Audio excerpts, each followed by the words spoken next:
Haryana committee ਵੱਲੋਂ ਗੁਰਦੁਆਰਾ ਨਾਢਾ ਸਾਹਿਬ ਤੋਂ ਗੁਰਬਾਣੀ ਪ੍ਰਸਾਰਣ ਕਰਨ ਦਾ ਐਲਾਨ। 1984 ਸਿੱਖ ਕਤਲੇਆਮ ਦੇ ਦੋਸ਼ੀ ਜਗਦੀਸ਼ ਟਾਈਟਲਰ ਕੇਸ ਕੀਤਾ ਗਿਆ ਟ੍ਰਾਂਸਫਰ। ਰਿਸ਼ੀ ਸੁਣਕ ਨੇ ਕੀਤਾ ਜੱਗੀ ਜੋਹਲ ਦਾ ਮਾਮਲਾ ਪ੍ਰਧਾਨ ਮੰਤਰੀ ਨਰਿੰਦਰ ਮੋਦੀ ਕੋਲ ਉਠਾਉਣ ਦਾ ਦਾਅਵਾ। ਸ਼੍ਰੋਮਣੀ ਗੁਰਦੁਆਰਾ ਪ੍ਰਬੰਧਕ ਕਮੇਟੀ ਅੰਮ੍ਰਿਤਸਰ ਵੱਲੋਂ ਸ਼੍ਰੀ ਹਰਿਮੰਦਰ ਸਾਹਿਬ ਤੋਂ ਗੁਰਬਾਣੀ ਦਾ ਪ੍ਰਸਾਰਣ ਆਪਣੇ YouTube ਚੈਨਲ ਤੇ ਸ਼ੁਰੂ ਕਰਨ ਤੋਂ ਬਾਅਦ ਹੁਣ ਹਰਿਆਣਾ ਸਿੱਖ ਗੁਰਦੁਆਰਾ ਪ੍ਰਬੰਧਕ ਕਮੇਟੀ ਨੇ ਵੀ ਅੱਜ ਤੋਂ ਪੰਚਕੂਲਾ ਦੇ ਗੁਰਦੁਆਰਾ ਨਾਢਾ ਸਾਹਿਬ ਤੋਂ ਰੋਜ਼ਾਨਾ ਦੁਨੀਆ ਭਰ ਵਿੱਚ ਇਸ ਦਾ ਸਿੱਧਾ ਪ੍ਰਸਾਰਣ ਸ਼ੁਰੂ ਕਰ ਦਿੱਤਾ ਹੈ।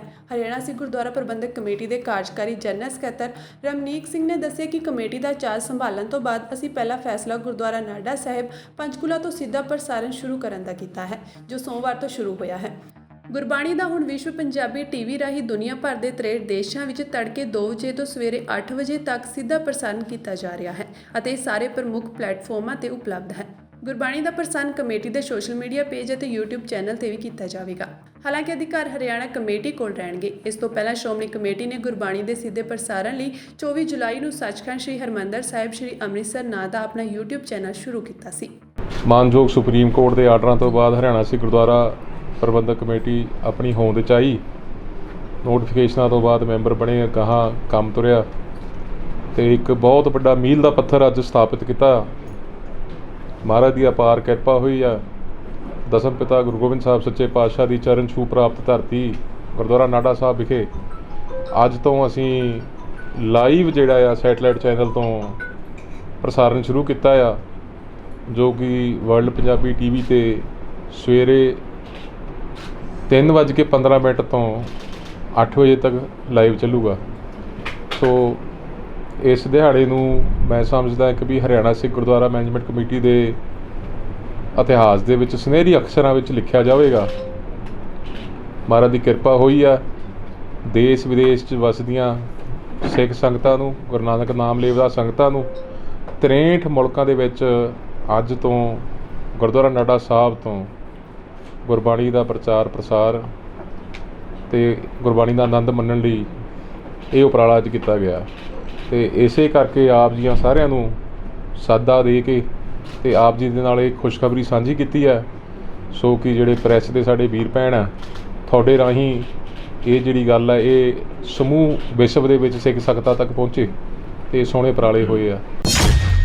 1984 ਸਿੱਖ ਨਸਲਕੁਸ਼ੀ ਦੌਰਾਨ ਪੁਲਬੰਗਸ ਗੁਰਦੁਆਰਾ ਸਾਹਿਬ ਵਿੱਚ ਹੋਏ 3 ਸਿੱਖਾਂ ਦੇ ਕਤਲੇਆਮ ਮਾਮਲੇ ਵਿੱਚ ਜਗਦੀਸ਼ ਟਾਈਟਲਰ ਵਿਰੁੱਧ ਦੋਸ਼ ਆਇਦ ਕਰਨ ਲਈ ਕੇਸ ਟ੍ਰਾਂਸਫਰ ਕਰ ਦਿੱਤਾ ਗਿਆ ਹੈ। ਇਸ ਮਾਮਲੇ ਵਿੱਚ ਕਾਂਗਰਸੀ ਆਗੂ ਜਗਦੀਸ਼ ਟਾਈਟਲਰ ਮੁਲਜ਼ਮ ਹਨ। ਇਸ ਮਾਮਲੇ ਨੂੰ ਅੱਜ ਵਧੀਕ ਚੀਫ ਮੈਟਰੋਪੋਲੀਟਨ ਮੈਜਿਸਟ੍ਰੇਟ ਵਿਧੀ ਗੁਪਤਾ ਆਨੰਦ ਦੀ ਅਦਾਲਤ ਨੇ ਸੈਸ਼ਨ ਕੋਰਟ ਭੇਜ ਦਿੱਤਾ ਹੈ।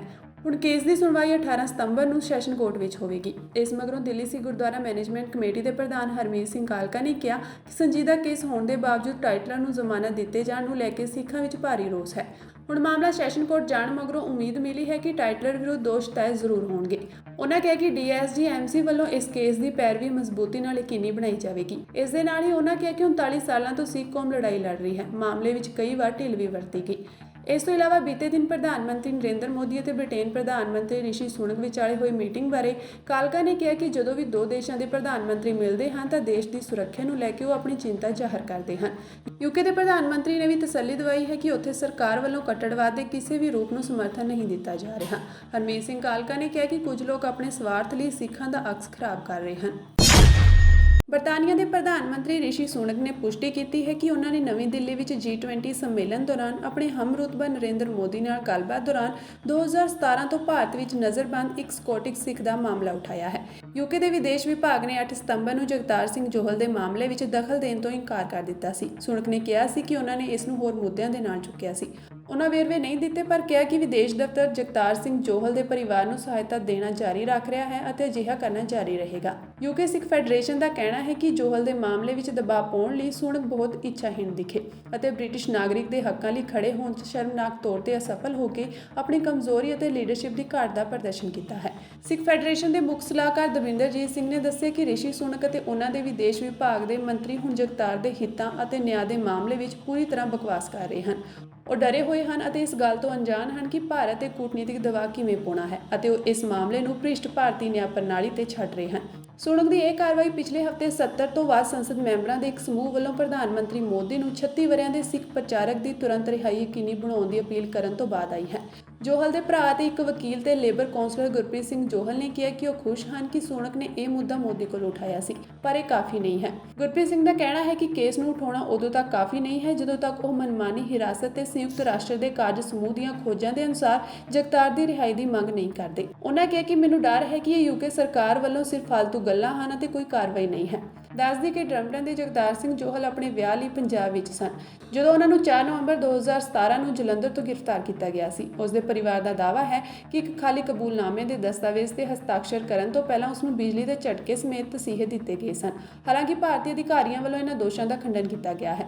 ਜੋਹਲ ਇਸ ਸਮੇਂ ਦਿੱਲੀ ਦੀ ਤਿਹਾੜ ਜੇਲ੍ਹ ਵਿੱਚ ਨਜ਼ਰਬੰਦ ਹੈ ਅਤੇ ਭਾਰਤ ਵਿੱਚ ਸਿਆਸੀ ਹਿੰਸਾ ਨਾਲ ਸੰਬੰਧਿਤ ਕਤਲ ਦੀ ਸਾਜ਼ਿਸ਼ ਦੇ 8 ਦੋਸ਼ਾਂ ਵਿੱਚ ਮੁਕੱਦਮੇ ਦਾ ਸਾਹਮਣਾ ਕਰ ਰਿਹਾ ਹੈ। ਜਗਤਾਰ ਸਿੰਘ ਜੋਹਲ ਨੇ ਆਪਣੇ ਤੇ ਲੱਗੇ ਸਾਰੇ ਦੋਸ਼ਾਂ ਤੋਂ ਇਨਕਾਰ ਕੀਤਾ ਹੈ। ਸੁਪਰੀਮ ਕੋਰਟ ਦੇ ਮਸ਼ਹੂਰ ਵਕੀਲ ਪ੍ਰਸ਼ਾਂਤ ਭੂਸ਼ਣ ਨੇ ਇੱਕ ਦੇਸ਼ ਇੱਕ ਚੋਣ ਨੂੰ ਲੈ ਕੇ ਵੱਡਾ ਬਿਆਨ ਦਿੱਤਾ ਹੈ। ਉਹਨਾਂ ਦੋਸ਼ ਲਾਇਆ ਕਿ ਕੇਂਦਰ ਸਰਕਾਰ ਇਸ ਮੁੱਦੇ ਤੇ ਇਸ ਲਈ ਪ੍ਰਚਾਰ ਕਰ ਰਹੀ ਹੈ ਕਿਉਂਕਿ ਉਹ 5 ਰਾਜਾਂ ਦੀਆਂ ਚੋਣਾਂ ਮੁਲਤਵੀ ਕਰਨਾ ਚਾਹੁੰਦੀ ਹੈ। ਦੱਸਦੀ ਕਿ ਇਸ ਸਾਲ ਦੇ ਅੰਤ ਵਿੱਚ ਦੇਸ਼ ਦੇ 5 ਰਾਜਾਂ ਮੱਧ ਪ੍ਰਦੇਸ਼, ਰਾਜਸਥਾਨ, ਛੱਤੀਸਗੜ੍ਹ, ਤੇਲੰਗਾਨਾ ਅਤੇ ਮਿਜ਼ੋਰਮ ਵਿੱਚ ਚੋਣਾਂ ਹੋਣੀਆਂ ਹਨ।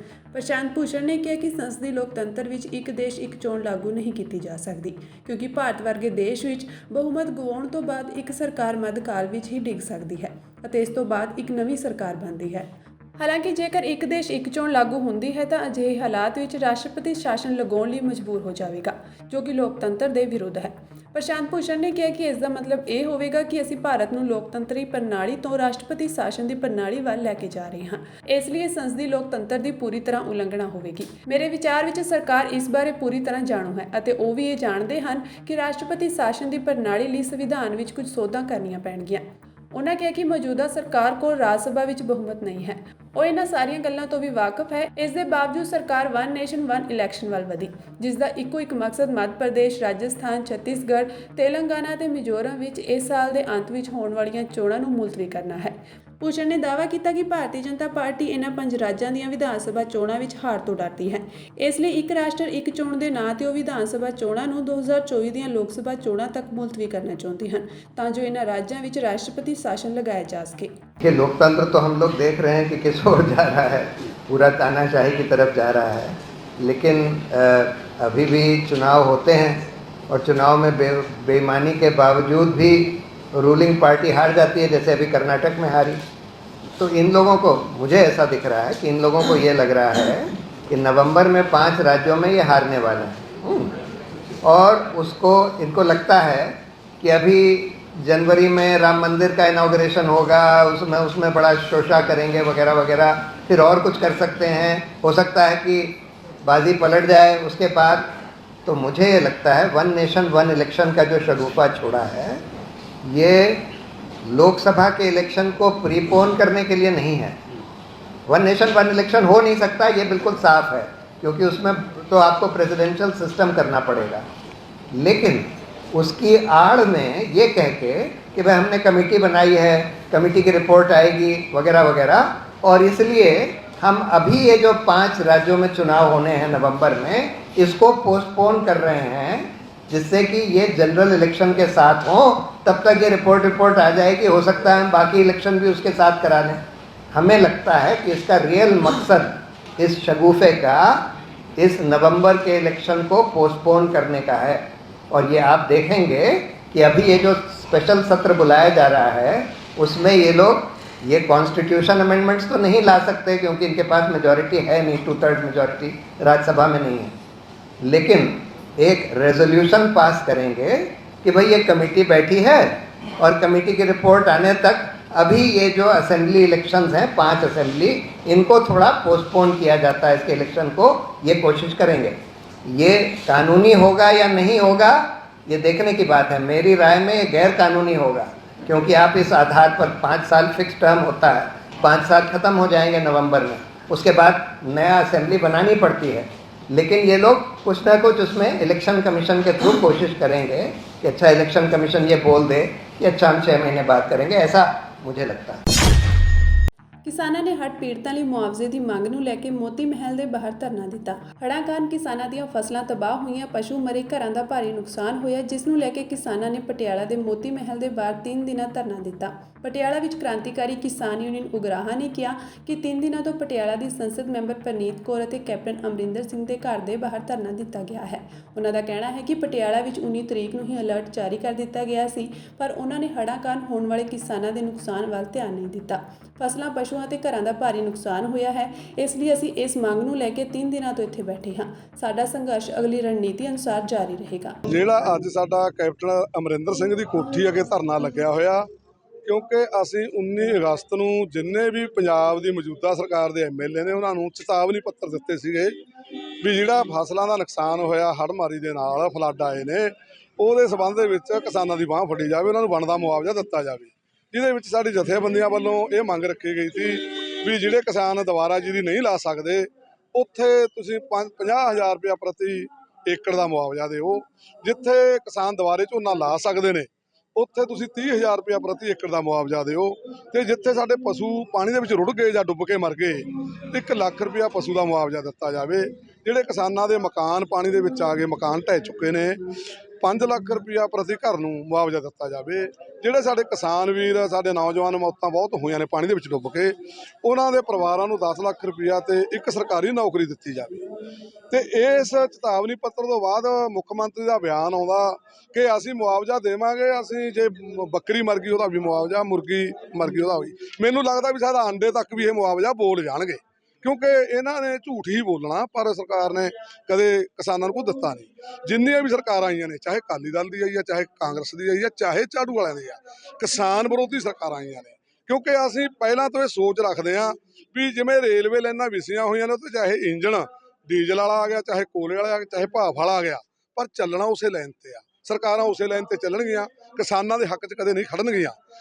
ਸਰਕਾਰ ਨੂੰ ਬਣਦਾ ਮੁਆਵਜ਼ਾ ਅੱਜ ਤੱਕ ਕਿਸਾਨਾਂ ਦੇ ਖਾਤਿਆਂ 'ਚ ਪਾ ਦੇਣਾ ਚਾਹੀਦਾ ਸੀ। ਤੇ ਦੂਜੇ ਪਾਸੇ ਬੈਂਕਾਂ ਦੇ ਵਿੱਚ ਤੁਰੰਤ ਜਿੰਨਾ ਵਿਆਜ ਆ ਉਹ ਕਿਸਾਨਾਂ ਦਾ ਮਾਫ ਕਰ ਦੇਣਾ ਚਾਹੀਦਾ ਸੀ। ਇਹਦੇ ਨਾਲ ਕਿਸਾਨਾਂ ਦੀ ਭਰਪਾਈ ਤਾਂ ਨਹੀਂ ਹੋ ਸਕਦੀ, ਪਰ ਕਿਸਾਨਾਂ ਦੇ ਜ਼ਖਮਾਂ ਦੇ ਉੱਤੇ ਇੱਕ ਮੱਲਮ ਪੱਟੀ ਦਾ ਜ਼ਰੀਆ ਸੀਗਾ, ਪਰ ਸਰਕਾਰ ਨੇ ਇਹ ਨਹੀਂ ਸੋਚਿਆ। ਉਸ ਸਬੰਧ ਦੇ ਵਿੱਚ ਉਸ ਮੰਗ ਪੱਤਰ ਦੇ ਉੱਤੇ, ਚੇਤਾਵਨੀ ਪੱਤਰ ਦੇ ਉੱਤੇ ਸਰਕਾਰ ਨੇ ਕੋਈ ਧਿਆਨ ਨਹੀਂ ਦਿੱਤਾ। ਉਸ ਦੇ ਵਿਰੋਧ ਵਿੱਚ ਸੰਯੁਕਤ ਮੋਰਚੇ ਦੇ ਸੱਦੇ ਤੇ ਅੱਜ ਪੂਰੇ ਪੰਜਾਬ ਦੇ ਵਿੱਚ ਬੀਜੇਪੀ ਆਗੂ ਤੇ ਜਿਹੜੇ ਮੌਜੂਦਾ ਸਰਕਾਰ ਦੇ ਮੰਤਰੀ ਨੇ ਉਹਨਾਂ ਦਾ ਸਾਰਿਆਂ ਦਾ ਘਿਰਾਓ ਕੀਤਾ ਹੋਇਆ। ਉਹੀ ਚੇਤਾਵਨੀ ਪੱਤਰ ਯਾਦ ਕਰਾਉਣ ਵਾਸਤੇ ਅੱਜ ਅਸੀਂ ਇੱਥੇ ਕੈਪਟਨ ਦੇ ਮਹਿਲਾਂ ਵਿੱਚ ਆਏ ਹਾਂ। ਤੇ ਉੱਧਰ ਡਾਕਟਰ ਬਲਬੀਰ ਸਿੰਘ ਦੇ, ਸਿਹਤ ਮੰਤਰੀ ਦੇ, ਉਹਦੇ ਮਹਿਲਾਂ ਦੇ ਮਤਲਬ ਕੋਠੀ ਦੇ ਅੱਗੇ ਬੈਠੇ ਨੇ ਕਿਸਾਨ। ਡਾਕਟਰ ਆਪਣਾ ਚੇਤਨ ਸਿੰਘ ਚੌੜਾ ਮਾਜਰਾ, ਉਹਨਾਂ ਦੇ ਵੀ ਮਤਲਬ ਕੋਠੀ ਅੱਗੇ ਧਰਨਾ ਚੱਲ ਰਿਹਾ। ਹੜ੍ਹਾਂ ਦੀ ਜਿਹੜੀ ਸਥਿਤੀ ਸੀਗੀ, ਬਹੁਤ ਵੱਡੀ ਮਾਰ ਪਈ ਹੈ ਕਿਸਾਨਾਂ ਦੇ, ਮਜ਼ਦੂਰਾਂ ਤੇ, ਕਿਉਂਕਿ ਘਰ ਢਹਿ ਗਏ, ਕਿਸੇ ਦੇ ਪਸ਼ੂਆਂ ਦਾ ਨੁਕਸਾਨ ਹੋ ਗਿਆ, ਹਰੇ ਚਾਰੇ ਦਾ, ਤੂੜੀਆਂ ਦਾ ਨੁਕਸਾਨ ਹੋ ਗਿਆ, ਟਿਊਬਵੈੱਲ ਖਰਾਬ ਹੋ ਗਏ, ਤੇ ਜਿਹੜੀਆਂ ਜੀਰੀਆਂ 3 ਵਾਰੀ ਕਿਸਾਨ ਲਾ ਚੁੱਕੇ ਆ। ਕਿਉਂਕਿ ਪਟਿਆਲਾ ਜ਼ਿਲ੍ਹਾ, ਇੱਥੋਂ ਮੁੱਖ ਮੰਤਰੀ ਕੈਪਟਨ ਅਮਰਿੰਦਰ ਸਿੰਘ ਵੀ ਰਹੇ ਆ, 4 ਵਾਰੀ ਮੈਂਬਰ ਪਾਰਲੀਮੈਂਟ ਪਰਨੀਤ ਕੌਰ ਵੀ ਰਹੀ ਹੈ। ਇਹ 5 ਨਦੀਆਂ ਵੱਡੀਆਂ ਤਬਾਹੀ ਮਚਾ ਕੇ ਹਰ ਸਾਲ ਚਲੀ ਜਾਂਦੀਆਂ ਨੇ। ਪਟਿਆਲਾ ਨਦੀ, ਮੀਰਾਂਪੁਰ ਚੋ ਹੋ ਗਿਆ, ਘੱਗਰ ਨਦੀ ਹੋ ਗਈ, ਉਸ ਤੋਂ ਬਾਅਦ ਹੋ ਗਿਆ ਮਾਰਕੰਡਾ ਹੋ ਗਿਆ, ਉਸ ਤੋਂ ਬਾਅਦ ਡਾਂਗਰੀ ਨਦੀ ਹੋ ਗਈ। ਇਹ 5 ਨਦੀਆਂ ਜਿਹੜੀਆਂ ਹਰ ਸਾਲ ਤਬਾਹੀ ਮਚਾ ਕੇ, ਥੋੜ੍ਹਾ ਬਹੁਤਾ ਮਤਲਬ ਐਤਕੀ ਤਾਂ ਬਹੁਤ ਵੱਡਾ ਨੁਕਸਾਨ ਹੋਇਆ, ਪਰ ਜੇ ਥੋੜ੍ਹਾ ਬਾਰਿਸ਼ ਵੀ ਹੁੰਦੀ ਆ ਉਹਦੇ 'ਚ ਵੀ ਇਹ ਤਬਾਹੀਆਂ ਮਚਾ ਕੇ ਲਵੇ ਵਾਲੇ ਕਿਸਾਨਾਂ ਦਾ ਬਹੁਤ ਵੱਡਾ ਨੁਕਸਾਨ ਕਰਦੀ। ਕਿਉਂਕਿ ਕਿਸੇ ਨੇ ਕੋਈ ਧਿਆਨ ਨਹੀਂ ਦਿੱਤਾ ਹਾਲੇ ਤੱਕ, ਨਾ ਆਪਣੀ ਜ਼ਿੰਮੇਵਾਰੀ ਸਮਝੀ। ਵੋਟਾਂ ਲੈਂਦੇ ਆ, ਬਿਆਨ ਦਿੰਦੇ ਆ, ਵੋਟਾਂ ਲੈ ਕੇ। ਸਰਕਾਰ ਵੱਲੋਂ ਇੱਕ ਸਰਵੇ ਕਰਵਾਇਆ ਗਿਆ ਸੀ, ਟੀਮ ਆਈ ਸੀ ਜੀ, ਤਾਂ ਸੰਤੁਸ਼ਟ ਨਹੀਂ ਜੀ, ਉਹ ਸੰਤੁਸ਼ਟ ਨਹੀਂ। ਸੈਂਟਰ ਸਰਕਾਰ ਵੀ ਜਿਹੜੇ ਹੈਗੇ ਆ, ਜਿਹੜੇ ਫੰਡ ਰਿਲੀਜ਼ ਕਰਦੀ ਆ ਉਹਨਾਂ 'ਚ ਮਤਲਬ ਢਿੱਲ ਨਹੀਂ ਦਿੰਦੀ, ਕਿਉਂਕਿ ਫੰਡ ਜਿਹੜੇ ਰਿਲੀਜ਼ ਕਰਨੇ ਉਹਨਾਂ 'ਚ ਢਿੱਲ ਦਿੱਤੀ ਜਾਵੇ। ਵੱਡਾ ਪੈਕੇਜ, ਇੱਕ ਕੁਦਰਤੀ ਆਫਤ ਹੈ, ਇਹਨੂੰ ਜਿਹੜੀ ਪੰਜਾਬ ਨੂੰ ਘੋਸ਼ਿਤ ਕਰਕੇ ਇੱਕ ਵੱਡਾ ਜਿਹੜਾ ਫੰਡ ਰਿਲੀਜ਼ ਕਰਨਾ ਚਾਹੀਦਾ, ਉਹਦੇ ਵਿੱਚ ਢਿੱਲ ਦੇਣੀ ਚਾਹੀਦੀ ਹੈ। ਕਿਉਂਕਿ ਕਿਸਾਨਾਂ ਨੂੰ ਆਪਣੇ ਕਿਸੇ ਢੰਗ ਨਾਲ ਜਿਹੜਾ ਮੁਆਵਜ਼ਾ ਦਿੱਤਾ ਜਾਵੇ, ਕਿਉਂਕਿ ਉਹਨਾਂ ਦੇ ਵਿੱਚ ਬਹੁਤ ਜਿਹੜੀ ਕਾਨੂੰਨੀ ਕਾਰਵਾਈਆਂ ਨੇ। ਜਿਹੜੇ ਫੰਡ ਰਿਲੀਜ਼ ਕਰਦੇ ਉਹ ਵੀ ਛੇਤੀ ਰਿਲੀਜ਼ ਨਹੀਂ ਹੁੰਦੇ ਜੀ, ਇਹਦੇ ਕਰਕੇ ਬਹੁਤ ਪਰੇਸ਼ਾਨੀ ਆ। ਇਹ ਜੀ ਅੱਜ 11 ਤਰੀਕ, 12 ਤਰੀਕ ਤੇ 13 ਤਰੀਕ ਲਗਾਤਾਰ ਦਿਨ ਰਾਤ ਦਾ ਇਹ ਧਰਨਾ ਰਹੂਗਾ ਜੀ ਸਾਡਾ। ਇਹ ਪਟਿਆਲਾ ਮਹਾਰਾਣੀ ਪਰਨੀਤ ਕੌਰ ਕੈਪਟਨ ਅਮਰਿੰਦਰ ਸਿੰਘ ਦੇ ਮਹਿਲਾਂ ਮੂਹਰੇ, ਤੇ ਇੱਕ ਚੇਤਨ ਸਿੰਘ ਚੌੜੇ ਮਾਜਰਾ ਸਮਾਣੇ, ਉਹਦੇ ਘਿਰਾਵ ਕੀਤਾ ਹੋਇਆ ਸਾਡੇ ਜਥੇਬੰਦੀਆਂ ਨੇ। ਤੇ ਵੈਸੇ ਤਾਂ ਪੂਰੇ ਪੰਜਾਬ 'ਚ ਹੀ ਆ, ਮੰਤਰੀਆਂ ਦਾ ਤੇ ਬੀਜੇਪੀ ਦੇ ਵੱਡੇ ਆਗੂਆਂ ਦਾ, ਇਹ ਜਿਹੜਾ ਘਰਾ ਐਮਐਲਏਆਂ ਦਾ ਇਹਦੇ ਵਿੱਚ ਨਹੀਂ ਹੈਗਾ। ਮੰਤਰੀਆਂ ਤੇ ਵੱਡੇ ਜਿਹੜੇ ਆਗੂ ਉਹਨਾਂ ਦਾ ਬੀਜੇਪੀ ਨਾਲ ਘਰਾਓ ਹੈਗਾ। ਪਾਕਿਸਤਾਨ ਦੇ ਪਹਿਲੇ ਸਿੱਖ ਨਿਊਜ਼ ਐਂਕਰ ਹਰਮੀਤ ਸਿੰਘ ਨੂੰ ਸਿੰਧ ਸੂਬਾ ਸਰਕਾਰ ਦੀ ਇੱਕ ਮੰਤਰੀ ਦੇ ਦਬਾਅ ਹੇਠ ਨੌਕਰੀ ਤੋਂ ਕੱਢ ਦਿੱਤਾ ਗਿਆ ਹੈ। ਹਰਮੀਤ ਸਿੰਘ 2018 ਵਿੱਚ ਇੱਕ ਕੌਮੀ ਟੀਵੀ ਨਿਊਜ਼ ਚੈਨਲ ਵਿੱਚ ਐਂਕਰ ਬਣਨ ਮਗਰੋਂ ਸੁਰਖੀਆਂ ਵਿੱਚ ਆ ਗਿਆ ਸੀ। ਉਸ ਨੂੰ ਬਰਖਾਸਤ ਕਰਨ ਦਾ ਕਾਰਨ ਉਸ ਵੱਲੋਂ ਇੱਕ ਫਰਜ਼ੀ ਖਬਰ ਦੇਣਾ ਦੱਸਿਆ ਗਿਆ ਹੈ।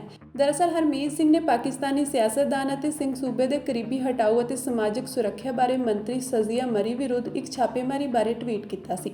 ਹਾਲਾਂਕਿ ਉਸਨੇ ਬਾਅਦ ਵਿੱਚ ਟਵੀਟ ਨੂੰ ਵਾਪਸ ਲੈਂਦਿਆਂ ਕਿਹਾ ਸੀ ਕਿ ਉਸਦੇ ਸੂਤਰਾਂ ਵੱਲੋਂ ਦਿੱਤੀ ਇਹ ਸੂਚਨਾ ਝੂਠੀ ਸੀ। ਉਸਨੇ ਇਸ ਲਈ ਮੰਤਰੀ ਤੋਂ ਲਿਖਤੀ ਮੁਆਫੀ ਵੀ ਮੰਗ ਲਈ ਸੀ। ਹਾਲਾਂਕਿ ਪਾਕਿਸਤਾਨੀ ਲੀਡਰ ਦਾ ਗੁੱਸਾ ਇਸ ਤੇ ਵੀ ਸ਼ਾਂਤ ਨਹੀਂ ਹੋਇਆ ਅਤੇ ਉਸਨੇ ਕਥਿਤ ਤੌਰ ਤੇ ਟੀਵੀ ਚੈਨਲ ਦੇ ਮਾਲਕਾਂ ਨਾਲ ਸੰਪਰਕ ਕਰਕੇ ਹਰਮੀਤ ਸਿੰਘ ਨੂੰ ਨੌਕਰੀ ਤੋਂ ਹਟਵਾ ਦਿੱਤਾ। ਸਜ਼ੀਆ ਨੇ ਟੀਵੀ ਚੈਨਲ ਨੂੰ ਕਥਿਤ ਧਮਕੀ ਦਿੱਤੀ ਕਿ ਜੇਕਰ ਹਰਮੀਤ ਸਿੰਘ ਨੂੰ ਹਟਾਇਆ ਨਾ ਗਿਆ ਤਾਂ ਉਸ ਦੇ ਇਸ਼ਤਿਹਾਰ ਰੋਕ ਦਿੱਤੇ ਜਾਣਗੇ।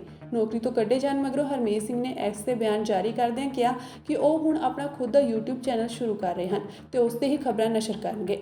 ਉਹਨਾਂ ਨੇ ਇਸ ਚੈਨਲ ਦਾ ਇੱਕ ਲਿੰਕ ਸਾਂਝਾ ਕਰਦਿਆਂ ਕਿਹਾ ਕਿ ਹੁਣ ਮੈਨੂੰ ਤੁਹਾਡੀ ਹਿਮਾਇਤ ਦੀ ਜ਼ਰੂਰਤ ਹੈ।